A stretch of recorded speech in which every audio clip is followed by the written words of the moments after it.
Thanks everyone for being here today. This is a really, really exciting discussion. I'm thrilled to have Zephyr Teachout here with us to talk about her wonderful book on monopoly and antitrust politics, Break 'em Up, Recovering Our Freedom from Big Ag, Big Tech, and Big Money. Since 2009, Zephyr has been an associate professor at Fordham Law School, where she's published widely in law reviews and in popular venues on the issue of corporate power and democracy. Her first book, Corruption in America, From Benjamin Franklin's Snuff Box to Citizens United, was published in 2014 by Harvard University Press. And it provides a really rigorous examination of the long legal history of the idea of corruption in the United States. And it shows how the courts have narrowed that definition over the past generation or so to the point where corporations are now spending unlimited amounts of money on lobbyists and political contributions, and that's somehow not considered to be a sign of corruption. We'll talk a bit about that today. In the book we're discussing today, Professor Teachout presents, all of this extensive legal and economic research that she's done over decades in an accessible and really delightfully readable account of the scope and character of corporate power in our world today. It tackles a question of central importance, obviously, to the struggle of social and economic justice. And there really couldn't be a more timely moment to be discussing it. So I'm super excited for this. Professor Teachout, thanks so much for being here with us. Thank you so much for having me. I'm really looking forward to the conversation and the conversation with you and the questions and engagement with all of you who are here. Thank you for coming. Yes, and that's a great point to just mention. We'll, as we usually do with these things, we'll spend about, 30, 40 minutes, the two of us talking, and then we'll start bringing in questions from the audience. So if you've got questions, please, input them using the instructions that Michael laid out. But to get us going, I just, in this book, you make two main arguments. The first emphasizes, as you put it, the tyranny. And we'll come back to this term, but the tyranny of overwhelming corporate power, really the consequences of democracy or consequences on democracy in a society in which, a few corporations control so much. And I want to circle back to this, but I want to start with your second argument, which is that we need a mass antitrust movement of our time. Everyone can name Amazon, Google, Walmart, Verizon, probably a few Wall Street banks and many other or a few dozen other corporations. And we all know they're very powerful, but you maintain that progressives don't pay enough attention to how they've become so powerful. Mega mergers, Facebook buys Instagram and WhatsApp, and it kind of almost goes unnoticed. Efforts to crush smaller competitors and so on. But for about a century prior to the 1980s, the idea of monopoly, however broadly defined, loomed very large in U.S. political culture. So can you talk a bit about this longer history of anti-monopolism and explain what happened and why we don't have that presence today? Yeah, thank you. And actually, the two points are very connected. Because I got into anti-monopoly work not only because I care profoundly about what is happening to worker safety and worker dignity, what is happening to our communities, the radical inequalities that we see both geographical and within geographical regions. But I kind of backed into it through democracy work. And have both been writing and acting quite actively on voting rights, on money politics.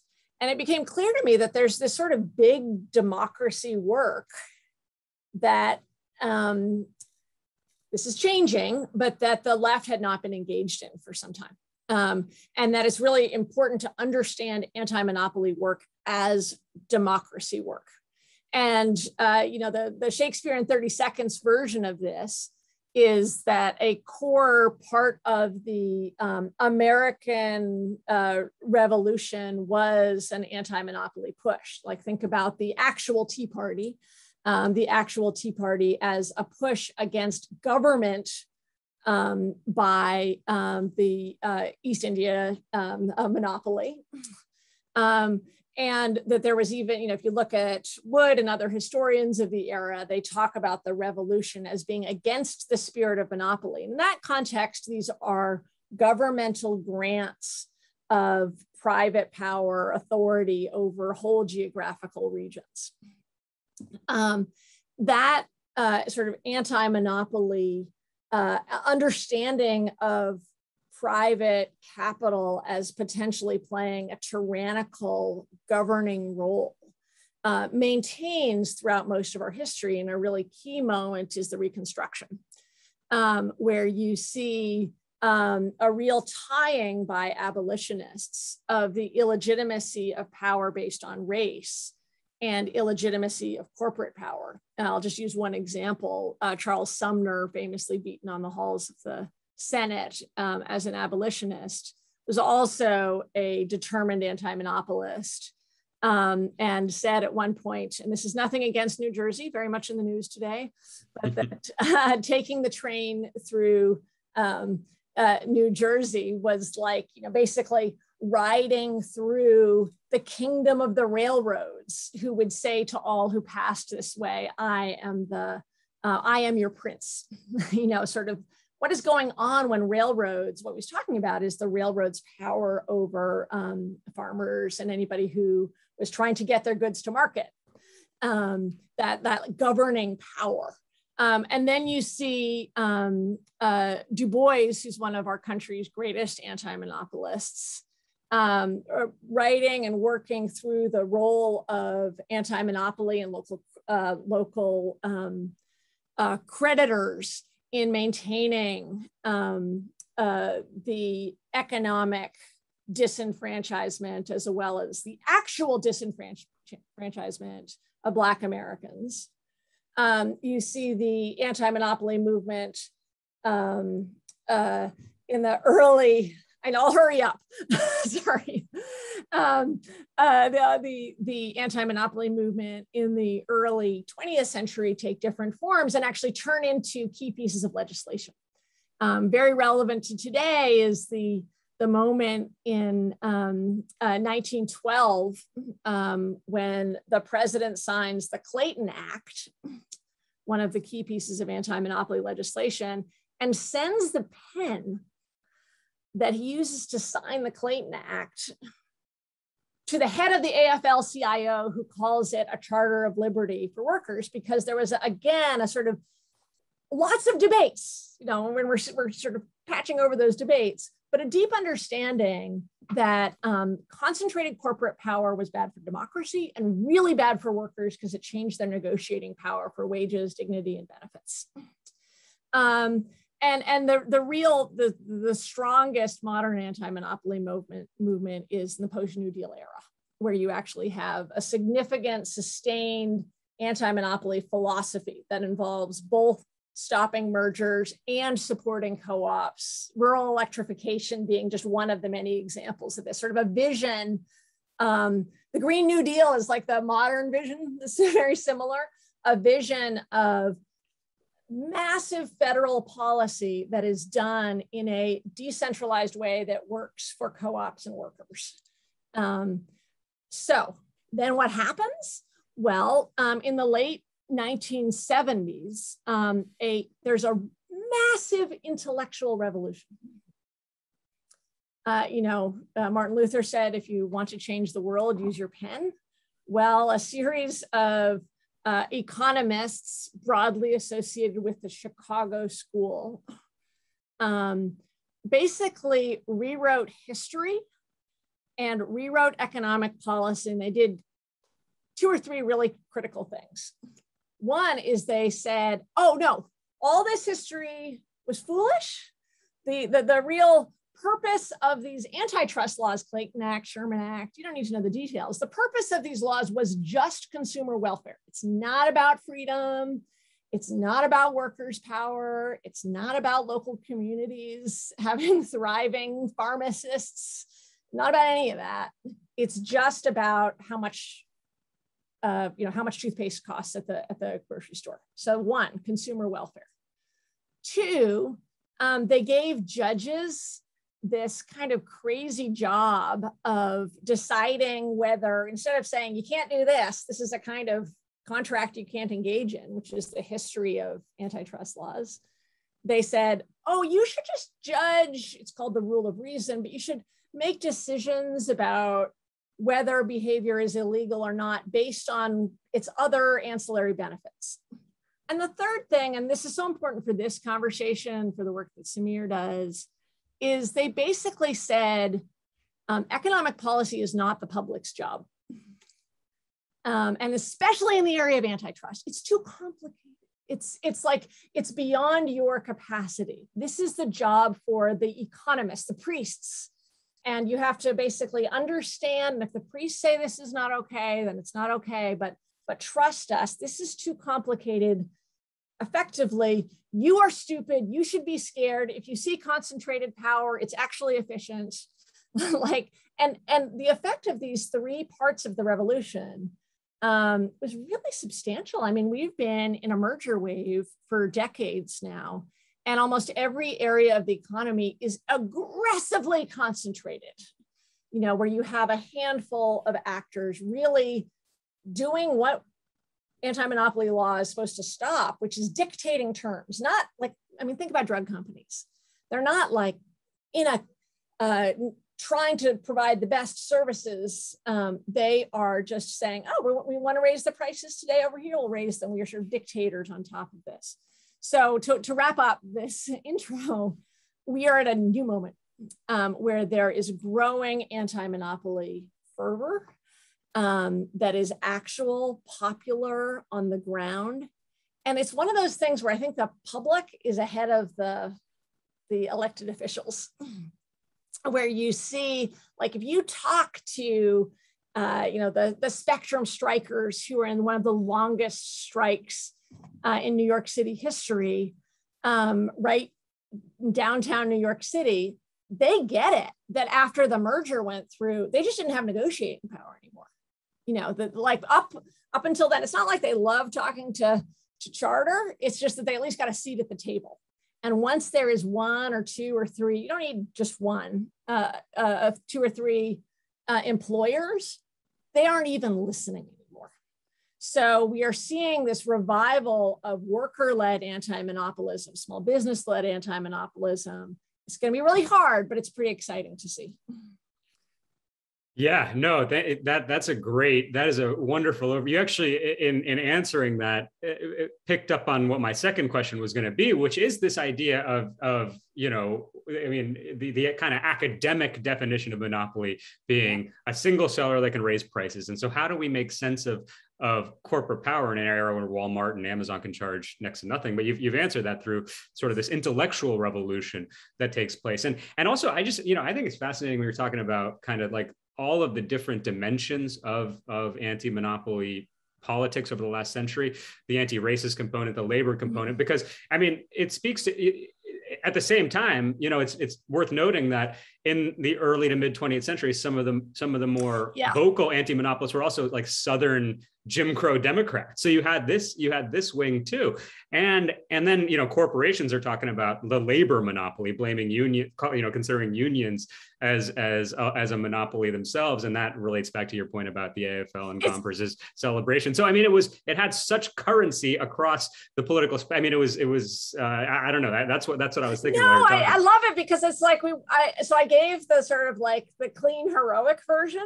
The truth is, part of the reason that we haven't had the strong anti-monopoly movement that we need and we now are getting is for exactly the reasons you're talking about, that anti-monopoly laws were used against unions, were used against workers. So it's not like this sort of clean one way. And Wilson, who was endorsed by Du Bois for his anti-monopolism, of course, was one of the sort of worst in-office segregationists and totally failed Du Bois on his promises. And so there is, I think there's, when I was looking into like, why don't we on the left spend more time busting up big corporations? There are some intellectual arguments about the way the society should be shaped, but there are some like deep reasons for suspicion of the 20th century anti-monopoly leaders because of the ways in which they used anti-monopoly against labor. And I don't mean all, this is not Brandeis, but it's certainly like Wilson. Wilson isn't my hero. Sure. And so in as much as Wilson is the sort of strongest anti-monopolist, but also the strongest racist segregationist, I actually think part of our collective job and part of the reason I go back to the Reconstruction is that there's really great, you may not know their names, but there's really powerful anti-racist, anti-monopoly leaders in the 1870s. Right. No, yeah, that's great. And I think this just underscores the extent to which the idea of monopoly had loomed so large. And it was one that everyone, kind of whatever side you were with, wherever you were coming from, had to reckon with and try to use.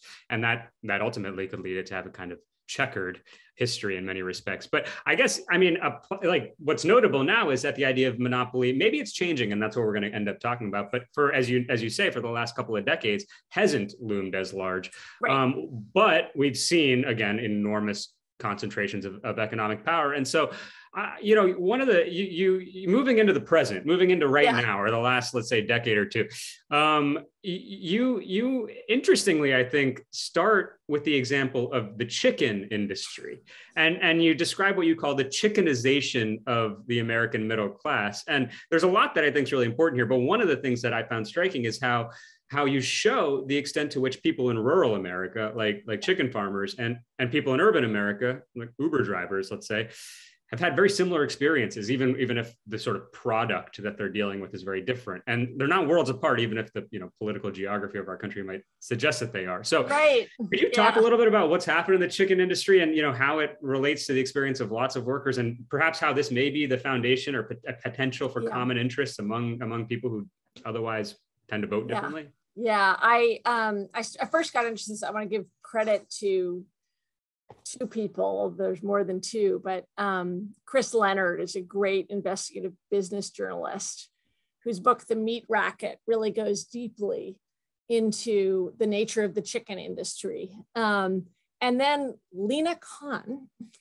now the chair of the FTC, who, as a journalist, I actually think it's sort of undervalued that so much of her brilliance, which is brilliant anyway, but that she started not from theory, but from journalism, like what's actually happening, that she did some of the early journalistic pieces on the chicken industry. And so just to give you a broad sense, if we see the shift from the 70s where there's this change in law, and that change in law leads to massive, what we call horizontal and vertical integration. You don't need to know those terms. You know what it means.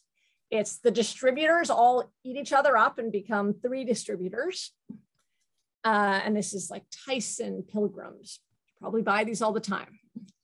And then those distributors who basically, you're a farmer here, eater family is here. You need to go through the distributors to get to the supermarket, to get to the family. You're not selling, except in this like 4% of, you're not selling directly to people. So distributors are essential for farmers, and the distributors then also buy different elements up and down the supply chain. So now you have these concentrated regional companies, Tyson, and a chicken farmer. It looks from a distance, you're like, oh, independent business. It looks like a classic American entrepreneur. Has to take out a major loan, $1 million loan for the chicken house. Has to buy the grain from Tyson. Otherwise, Tyson's not going to take the chickens. Has to use the specifications for how the chicken house is set up. Otherwise, not going to accept the chickens. Has to agree to a really invasive contract that includes sharing lots of information. Otherwise, Tyson's not going to take the chickens. And just to be clear, if Tyson doesn't take chickens, you default on your loan. Right.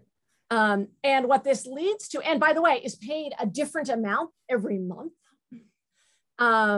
And Tyson says it's because of how much they're producing, but there's no way to check because part of the contract is you aren't allowed to talk to other chicken farmers. So the effect is these apparently independent businesses are actually in a deeply unstable paranoid, and I think of it as a rational paranoia. You're sort of rationally paranoid that anything you do could affect how much you're paid this month and you could end up with $1 million loan and no way to pay it back. When I talk to chicken farmers, they talk a lot about suicide. They will talk a lot about anger, about paranoia. And in 2010, when the Obama administration started to investigate this, chicken farmers who spoke up about what was happening tell stories of being retaliated against. Like, if you speak, you will actually go bankrupt. So this is, as you can see, it's an economic issue and a democracy issue. I mean, what I just described is what happened to Uber drivers. It's like, you have to buy the car, you're on the hook, you accept a contract with a mass degree of surveillance. Of course, when Uber and Lyft come in, they come in with what looks like a better deal than what drivers were making with the yellow taxis. But now the percentage they're taking sort of a massive percentage, and basically just, Tyson here, drivers here, both are in positions where they're surveyed, experimented upon, can be cut off without reason. They are called independent, but they're profoundly dependent in an irrational state of paranoia. And one of the most gratifying moments for me in the book is when I sent one of the chicken farmers I talked to a copy of the book, and he told me he wept, and he said, I had no idea that drivers were going through this too. And if I have I do have a core political goal of mine is to say, Tyson and Uber, they want us to see these as a tech problem here and an ag problem here. And like, we'll deal with that in the ag department, and we'll deal with this in sort of solving technology or public transit, as opposed to saying, oh, no, we actually have a new business model problem that is actually a democracy model problem that we got to solve across the board. Yeah, no, it's so well put. And I want to stick with this and stick with, using the tech point and the Uber thing to jump off into, you've articulated the critique of it. There's a lot of sort of the Uber boosters will say, well, this is just going to happen, right? We got this technology. This is just how it's going to go.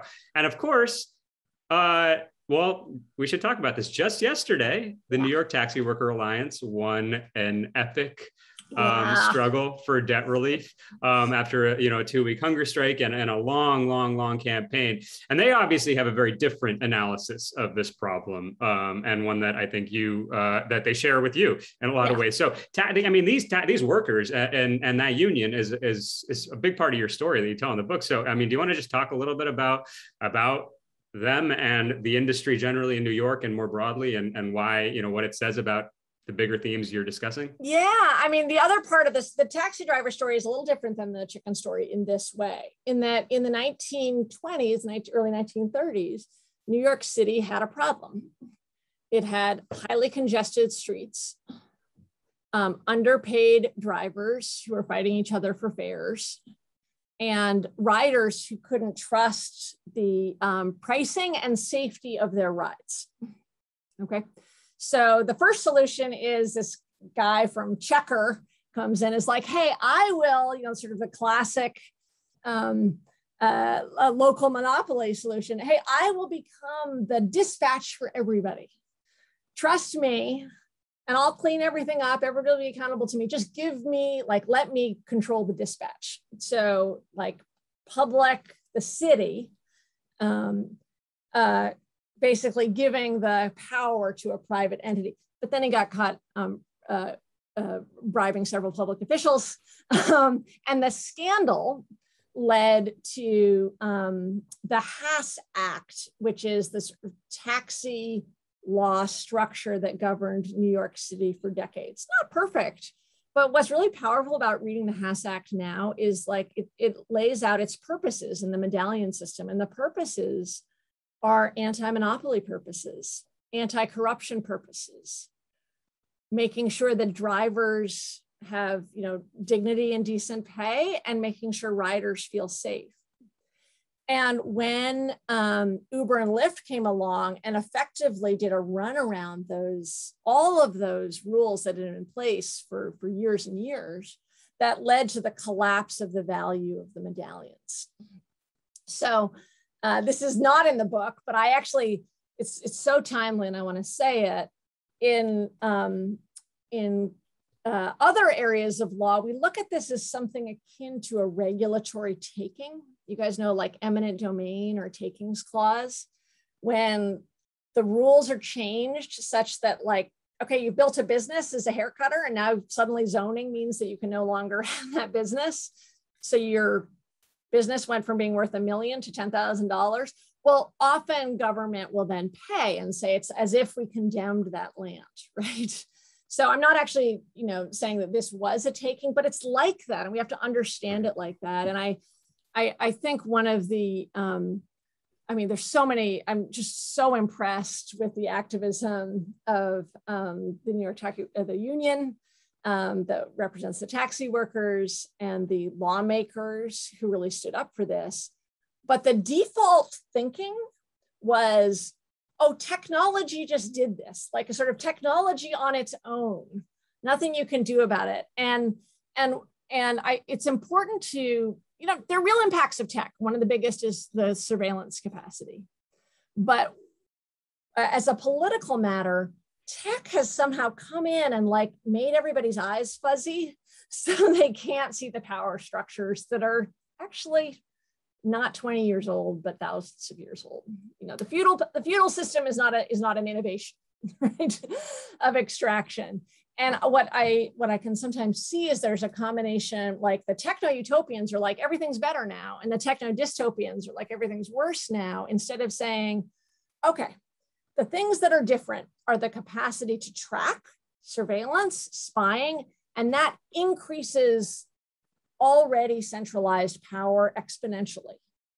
The things that are the same is centralized systems that are used to extract value from workers and small businesses, and degrade the quality of the product. So, like, let's not let tech sort of say we're solving a tech problem when we're, frankly, a lot of the time solving a business model problem. Right. No, and that actually leads me to, I think, one of my favorite chapter titles of yours, which relates to this, which is, I think, maybe how a lot of techno dystopians, as you put it, react to this, and which I can kind of commiserate with, is just throwing your hands up and saying, I'm not going to have any part of it. And you have a chapter titled, No, You Don't Have to Quit Facebook. And you discuss the idea of the boycott in this chapter. So I guess moving into sort of the strategic, movement building part of this conversation, why don't we have to quit Facebook? Let's put it that way. Well, I'll tell you that I'm really interested in your thoughts on this. It's probably a response to, I'd go give a talk about Facebook, Amazon, and almost invariably, the first questions were not questions. And I bet I'll have it today. I bet some of you are thinking this right now, which is, I will quit it. And I have this feeling of both like love and sympathy and deep frustration. And I'll explain why. Is there are incredibly powerful consumer boycotts in our history around the world. And I look to those as models, and they can change policy. However, they are strategic, sustained, and often have law-changing goals, not just company behavior-changing goals. And right now, in the 1960s, the idea that voting with your feet, even that language of vote with your feet, actually comes from Milton Friedman. The idea that you are more powerful as a consumer than you are as a voter, as a member of your political community, as a potential organizer. And so what I think a lot of progressives sort of, I'm forgetting the exact word, but like took on, is the idea of prioritizing personal choice first and political choice second. And my real argument, the sort of more technical argument in that chapter, is not don't boycott. If you happen to have the privilege where you are able to boycott, that you don't need it as a small business owner, that you don't need it to keep in touch with your grandmother, that you don't need it to be engaged in political activism. I need it to be engaged in political activism, like to be a member of, if you have that, sure, do it. But before you do that, call your senator. Like the first job is to change, if something is wrong, like if there are potholes, you don't avoid the street. You call your city council members. And I just really want to shift our mode. And right now, and Zeynep Tufekci is now a columnist at the New York Times, has been a wonderful writer about this, is that we have all these sort of ephemeral mini quote unquote boycotts that create a feeling of action, but actually are dissipating political power.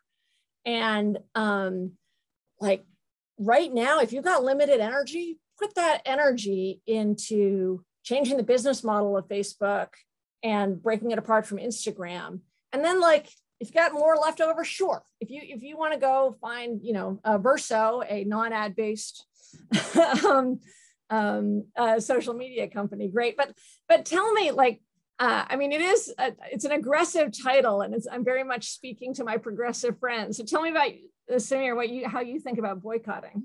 No, I love the title, and I think it makes perfect sense. I recently quit Facebook simply for my own well-being, right. but I don't think it's a political act in any way, and most likely, if I had to bet, I'll be back on it within a few months. But I mean, so I think strategically it makes a lot of sense, and it leads to the sort of the next question, which is maybe the bigger question that I have, and I know a lot of people are going to have, which is sort of political action towards what? And so, there's a famous old book by this historian Ellis Hawley called The New Deal and the Problem of Monopoly, where he wrestles with this kind of central tension within the New Deal coalition between, and this is a crude kind of simplistic summary of it, but between trust busting, breaking up companies, and planning, regulating, and public ownership, and so on. And this is a debate that progressives has had for a long time, right? Should we be breaking up companies, or should we be trying to regulate them and use the size for good, or perhaps nationalize them depending on what sector they're in, so on. And well, I'm going to pose it to you because you have I think a nuanced take on this. And so what is, in spite the title is Break Them Up, which suggests something, but I think your take is actually maybe a bit more more nuanced than the title suggests. So what's your thought on this age-old progressive debate about what to do about bigness? Yes. So I think it depends. And it is more specific. And Break Them Up, I saw Andrew's comment in the chat, and I'll just address it briefly on the way here, is that when I say break them up, I mean what you might think of as classic trust busting, which is like break up Facebook from Instagram, break up Amazon from Amazon warehouses. You don't need the marketplace and the warehouses to be owned by the same person. Classic. Break up Bayer from Seeds. Horizontal and vertical. But I also mean, a core way to break up corporate tyranny is ending forced arbitration, because that is a system of private courts. A core way to break up corporate tyranny is changing the way we fund campaigns, because sort of a key mechanism of power is money politics, and post-Citizens United, but pre-Citizens United too. Oh, sorry. So that's a segue. My first title for this book was Who's Going to Make the Shoes? Because I was sort of getting so frustrated talking to progressives about like, okay, I get the problems, but like, I want to hear a vision of your economy. And I have one. I have a vision of the economy, and the vision of the economy involves unionized workforces in the private sector, involves more co-op structures. And by the way, that's not a personal choice matter. That's a policy choice. We don't have policies that enable meaningful co-ops right now, and that kind of coordination. And in some industries involves nationalization of the industry. I strongly support Medicare for all. I really resist the framing, and I know you even the way you asked it, you showed that you're a little resistant. The framing of this as a choice. The question is not, should everything in society be made by the government, or should everything in society be privately made? It is, what things in society should we publicly provide, like education, which I believe strongly in, and what things should we privately provide. The one area that I think is not okay is where there has been a little bit of a more of a consensus, which is oligopolist private governance in coordination with the state. And that is, that's the vision of like 2 or 3 big companies that are regulated by the state. I think that's actually the most dangerous of these, because of the conflict, the sort of core conflict of interest, that these companies have profit incentives. And so I think when it comes to any given industry, we say, okay, so what are our goals for this industry? What is the way that we can best provide it? And in healthcare, for instance, I think we need Medicare for all, and we need to be doing some serious anti-monopoly work in the pharma area. And we need to be doing some serious anti-monopoly work in something that is even easier to understand, like medical devices. One of the reasons our prices are so high is that we have allowed for radical concentration in prosthetics. One of the reasons the prices are so high is that we've allowed for massive hospital consolidation. And that's true if they're nonprofit too, by the way. Prices are higher, nurses get paid less when you have hospital consolidation. So this either or is really problematic. And I'll just use one example. We have a very nationalized industry. It's the Department of Defense, right? You don't get more nationalized than that. But because we have allowed for contractors to move from 65 to under 5 in the last 40 years, those 5 contractors are then dictating federal policy instead of federal policy dictating those contractors. And so every area, unless you believe in, which I don't, unless you believe in the state making everything, there are really important areas for state, for public, for direct public provision of goods, and really important anti-monopoly work. And the shaking the shoulders part of this is like, you would never say, oh, you have to choose between suing Pfizer and making drugs generically. You'd be like, no, we're going to sue Pfizer now. Or like, let's choose between, if you believe in a more concentrated health insurance, if you believe in, say, Medicare for all, you wouldn't say, oh, but we should have to choose between Medicare for all and suing Blue Cross and Blue Shield. It's like, no. When there is a problem of concentrated power, you take on the root of the power, and there is nothing more central. It's like, why are we avoiding the power problem? Like, yes, don't just protest Pfizer after we've allowed it to gobble up all these other companies. Protest it now. Don't protest Caremark and CVS after they've gobbled everything up, and say, change your policies. We have to talk about the illegitimacy of this form of government. Yeah, well, it's made me think while you're talking about that. Adolf Burley, who was a famous New Dealer and the co-author of this big book in the 1930s, The Modern Corporation, once said that antitrust is just another name for planning, which I think nicely kind of shows, they don't need to be seen as antagonistic right, yes. approaches. Right. Yeah, they're complementary. Well, if I want to get to the questions, but before we do, I have one last one because I have to ask it to you. Your former or a co-author of yours, Lina Khan, who you mentioned, is the head of the FTC. Another associate of yours, Tim Wu, is the head of the antitrust division of the Department of Justice.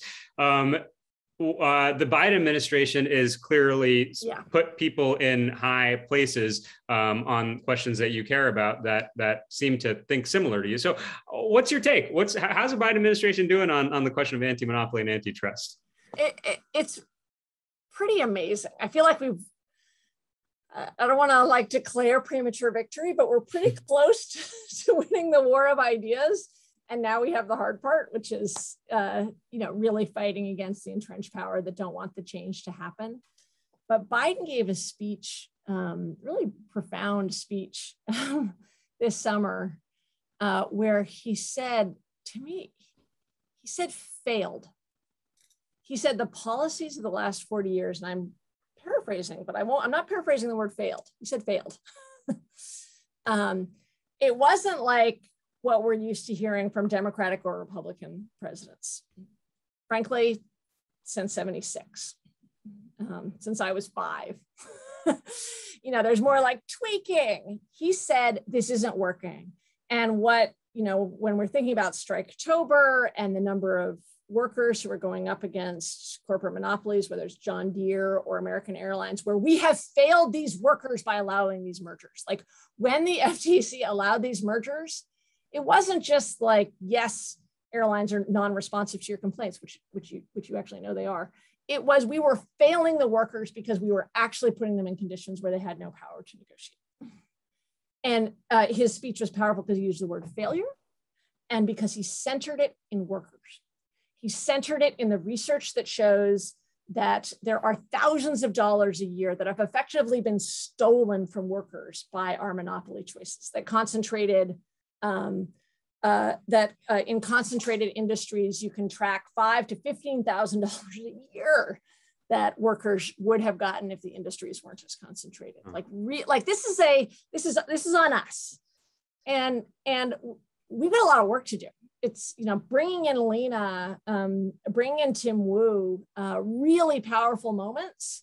But now this is why we need the movement, because you need an inside-outside game. And what you're seeing now is like the Teamsters and others really leaning into anti-monopoly work. Like if we're gonna protect delivery drivers, we can't just let Amazon run rampant.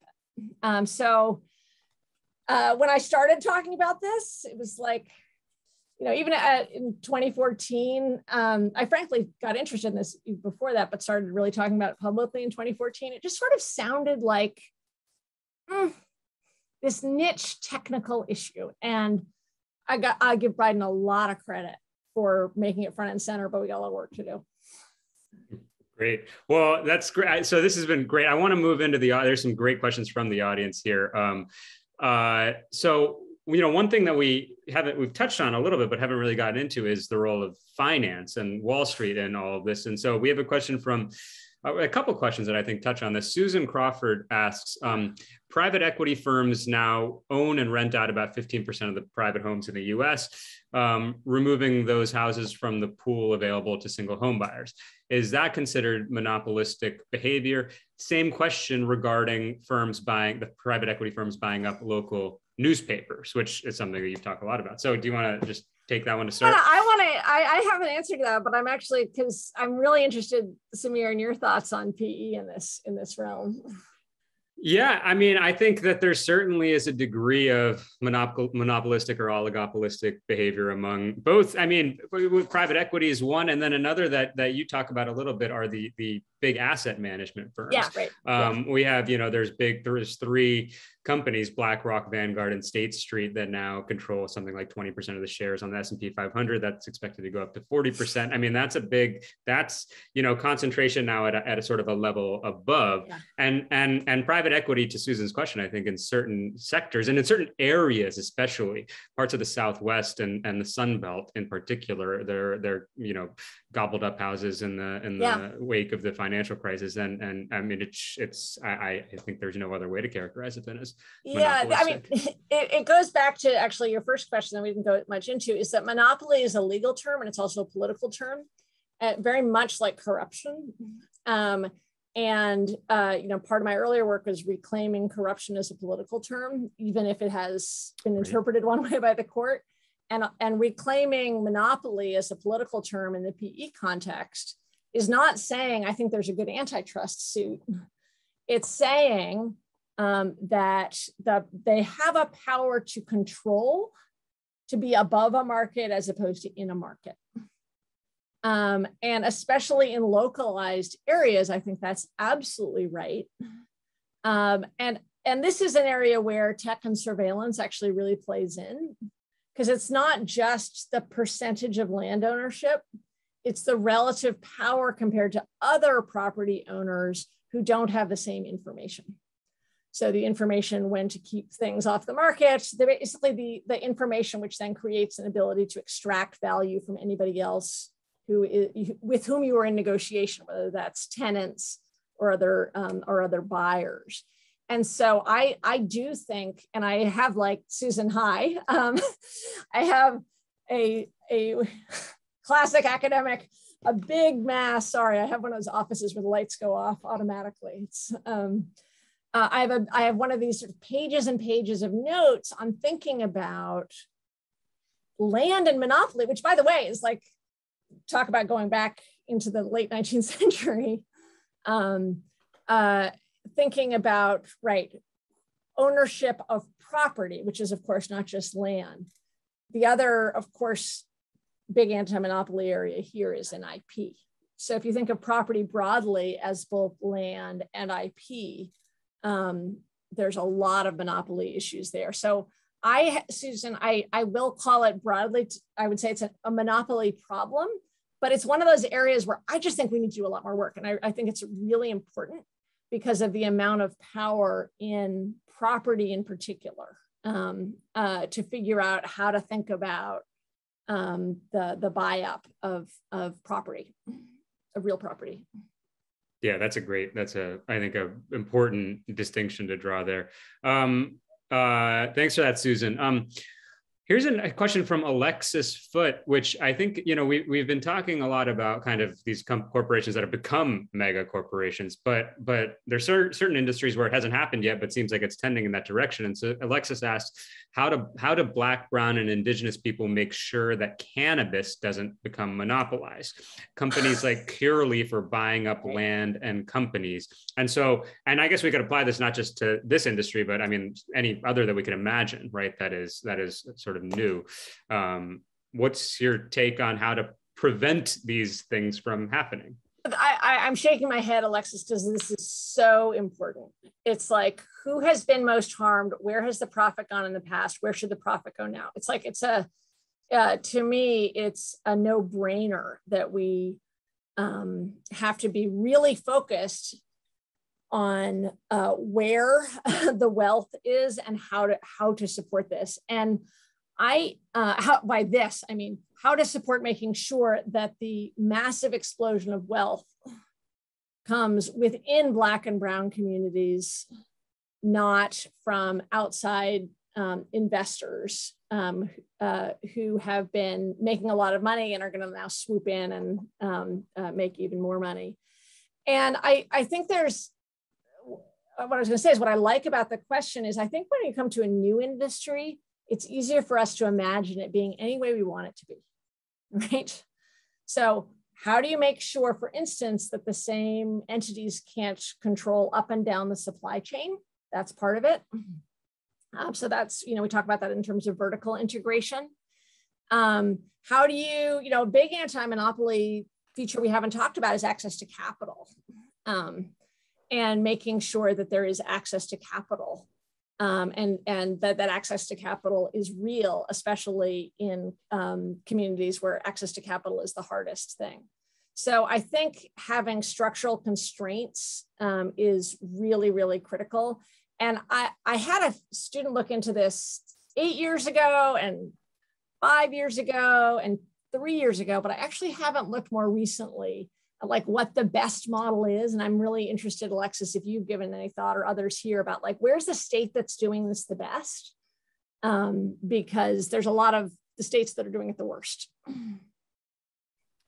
Right. Yeah, that's a great, thanks for that question, Alexis. It's a really important one. We've got a ton of really good questions and limited time. So I want to maybe try to focus on a couple more. Well, I'm going to group, these are, well, how to do this. There's some just really great ones. Well, so Jeff Gold has a question that I think sort of takes a bit of a global perspective on this, and asks, have oligopolistic transnational entities, let's say, have global corporations benefited from the comparatively lower paid and staffed US agencies that are supposedly charged with regulating anti-competitive practices? So I guess, to what extent has the US, the deterioration of antitrust in the US affected corporate power globally, which is, I think, an interesting way of thinking about this. Oh, I think it's great. And there's no question that it has. And it's one of these sort of just terrific embarrassments that the US has been behind, for instance, Europe, in sort of thinking about aggressive enforcement. I'm not saying Europe's doing everything it could be doing, but that we are not necessarily leading on enforcement. And there's no question that it has. And Jeff, one of the biggest arguments that is often made around antitrust is one of the most disingenuous. And you may remember this from after the financial crisis. It was sort of a core go-to by the big banks, was we won't be globally competitive if we enforce, if we break up the big banks, basically, which buys into a theory of like where success and innovation comes from. I mean, most of what we've been talking so far is workers, but like the other reason for having a decentralized marketplace is like no individual is going to be generative on their own. You want a decentralized innovation in and creativity, and make sure it's in local communities and not just like Mark Zuckerberg and his two friends. Like, I don't want him to be the king of the truth, but I also don't want him to be the king of innovation, because it's not going to be that good. So I think that globalization is probably one of the biggest. Globalization and complication, it's too complicated, are the two biggest swords that you will, the messaging swords that you're going to hear from the big oligopolistic companies.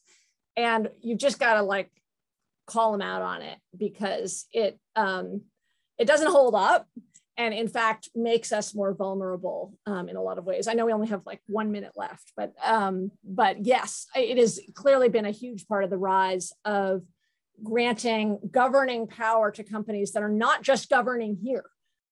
And maybe the easiest example is our failures on Facebook, our very serious regulatory failures on Facebook, have been a driver in genocide in other countries. So that's just one example. Yeah, right. That's, well, and I mean, from one very big question, I think we should close on maybe a small question. I'm just kidding. It's a number of people have asked, how do we move on this as long as Citizens United is still precedent, right? How do we move on this given the campaign finance system in this country? And so you can go a little bit longer. Yeah, what's your tip? Well, I think of core, campaign finance reform is anti-monopoly. I think Citizens United is a pro-monopoly decision. It actually, Kennedy talks about the critical role of these corporations as members of our political community. It's kind of like granting them governing power. And so the answers are, it's hard. We should be expanding the court. We should overturn Citizens United. I'm not giving up on that. Changing, low dollar contribution mechanisms, voucher systems like they have in Seattle. Those are really key. I just want to end on hope, because I know it's one, is think of anti-monopoly as one way to get at the corporate power itself, because there's we need to change our taxation rules. But we also need to change the rules that allow for the radical accumulation of wealth, and that's monopoly systems. Similarly, we need to change our campaign finance rules, but we also need to change the rules that allow for the radical accumulation of private political power, and that's anti-monopoly. So while we are fighting Citizens United, we are also going straight at the heart of corporate power by bringing in anti-monopoly movement. I think that's a perfect note to end on. Well, Professor Zephyr Teachout, thank you so much for being here. This is a great discussion. Thanks everyone for these wonderful questions. Thanks and for so being much, here. Samir, for your great questions, and to everybody who came. What a fun discussion. Well, thanks everyone. And we'll look forward to seeing you next time. Thanks again, Professor Teachout. And I recommend everyone take a look at the book, Break 'em Up. I think it's in the chat. All righty.